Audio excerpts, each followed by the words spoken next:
much pressure do you have to perform from day one? There's no pressure. There's no pressure at all. I've been getting pressure since I was 10 years old. I don't think there's no pressure for me because I'm doing something that I love to do. And that's play the game of basketball. Here he comes the other way. There's your first James jam. Oh! LeBron James with no regard for human life. I'm not going to guarantee no championship. I'll tell you that. I'm just trying to do the best I can. Oh, blocked by James. Cleveland!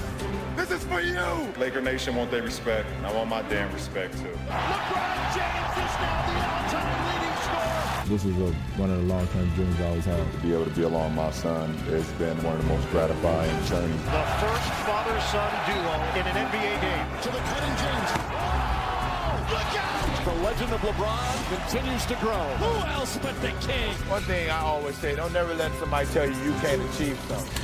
Don't never let nobody tell you that. A record 23rd year with plenty of milestones left on the board here for LeBron James. He's just 2 3-pointers away from passing Reggie Miller for 6th all-time. LeBron can also move into the top 3 in assists this year, 508 from moving past Jason Kidd. And he can also become the all-time leader in made field goals. He's 350 away from passing Querim and also games played. 50 away from passing Robert Parrish for that all-time mark. And so for a little bit more on LeBron James, I'd like to bring in our reporter covering the Lakers, Dave McMenamin, who's out at their practice facility right now. Dave, we know that LeBron, he didn't participate in yesterday's practice or the opening day of training camp, really, and we didn't hear from him after that. What more can you tell us about the plan for him for when we can expect him to be out there with his teammates? Yeah, Malik, he's not going to be setting any statistical milestones in the preseason, I don't think. He has been ruled out for the time being with nerve irritation in his glute. Now, I'm told that this is a situation that Lakers believe and LeBron James's camp believes that with rest and therapy, he can overcome it. We have about 3 weeks until opening night, and kind of the thought process for everyone involved right now is let's get him right for when the curtain comes up on the season. That doesn't mean at this point that the full preseason is completely ruled out, but certainly he will not play in the Lakers preseason debut Friday against the Suns, sources tell me. And it's going to be taking the long approach to the entire season because this is uncharted waters. There's never been a guy to play 23 years, and they want to be able to have him ready to play his best basketball come April through June if the Lakers can put a run together. Can we start calling best basketball basketball? Does that work as well? Dave, thank you so very much for your James health. Malika, LeBron told me that he's not where he wants to be at this stage of the preseason. Now, he said, of course, that he has time to get there. But really, this is something that the Lakers are monitoring and LeBron's monitoring. And we discussed his ramp-up plan yesterday at Media Day. How do you feel coming into the challenge of 82 games plus a hopeful playoff run? Yeah, for sure. That's always a challenge. You know, how can I get my body close to 100%? Obviously, coming off the MCL sprain of last year, obviously, you know, the foot has kind of given me a little problems from time to time throughout the course of the last few seasons. So that's always a challenge of seeing how I can get my body, you know, as close to 100% where I can go out and perform at a high level. So a lot of miles on my game. I've, you know, trained, you know, throughout the course of the off season. But just my presence is going to be important as well. You know, making sure that even if I'm not on the floor, just I'm always in tune with what we're doing, so I know what's going on at all times. So, you know, just looking forward to that. LeBron told me that it remains to be seen how much he'll participate in training camp and in the preseason. I'm told that the plan going into the Lakers' first practice today is that LeBron would be a limited participant on the court, maybe only be involved in some light shooting, but certainly be here and be present. As for the preseason, the Lakers have 6 preseason games.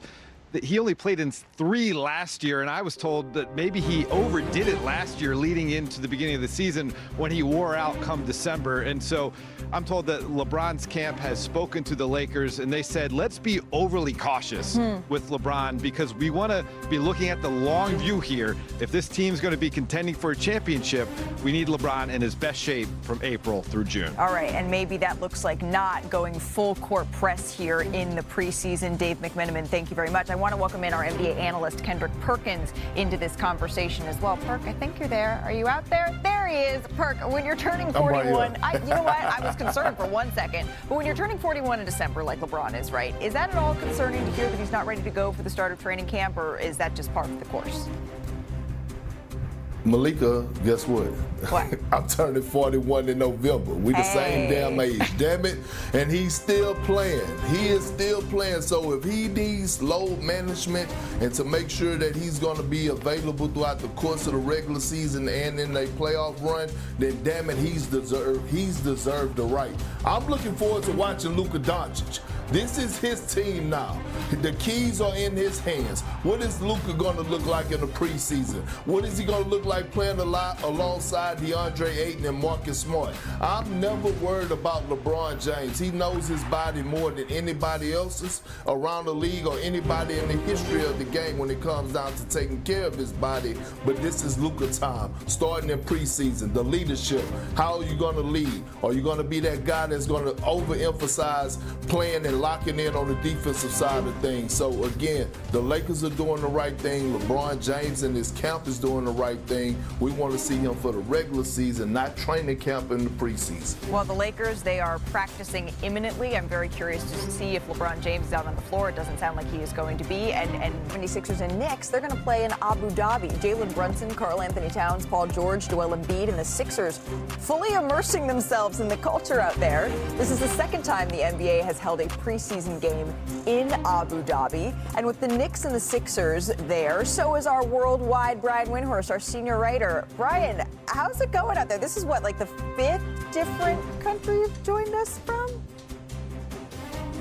I don't know, but this is the 3rd straight year I've been in Abu Dhabi. They love the NBA here, and it's really become a home away from home for the league. We've seen Abu Dhabi, Lille, there's a whole bunch of places we just showed that you have joined us from. But we are 24 hours away from tip-off of preseason basketball in the NBA. What are the plans for former MVP Joel Embiid this preseason? I imagine all eyes are on that, even in Abu Dhabi. Yeah, you're not going to see him here in Abu Dhabi. He was not a full participant in practice. Paul George was doing more in practice coming off his off-season knee surgery, but he is not going to play here in Abu Dhabi. All in all, you might see about a handful of Sixers players from their core not available. Just today, the 76ers announced that Jared McCain had surgery on his torn thumb ligament that he suffered last week. Some of them seem like there's a day that goes by where they don't have bad news. But the good news is VJ Edgecombe, their high draft pick from last summer, and Tyrese Maxey are out on the court, are working on their chemistry. Already, Edgecombe has really impressed his teammates with his shooting. His athleticism was already off the charts. So if you're going to look for something as a 76er fan, get excited about your first-round draft pick and your all-star Tyrese Maxey. I want to bring our front office insider Bobby Marks into the conversation. I don't want to pour a wet blanket on the 76er season already, but darn it, we're having this conversation again about all of these key players that aren't going to be able to participate in tomorrow's preseason game, Bobby. As someone who has worked in these front offices, how are you digesting this? Oh, you want to feel good for the Sixers, but as we say in the offseason, it's supposed to be the honeymoon period. Everyone's supposed to love their roster, but it feels like we're in a reverse time machine back to last year with the Joel Embiid uncertain timeline. Certainly Paul George.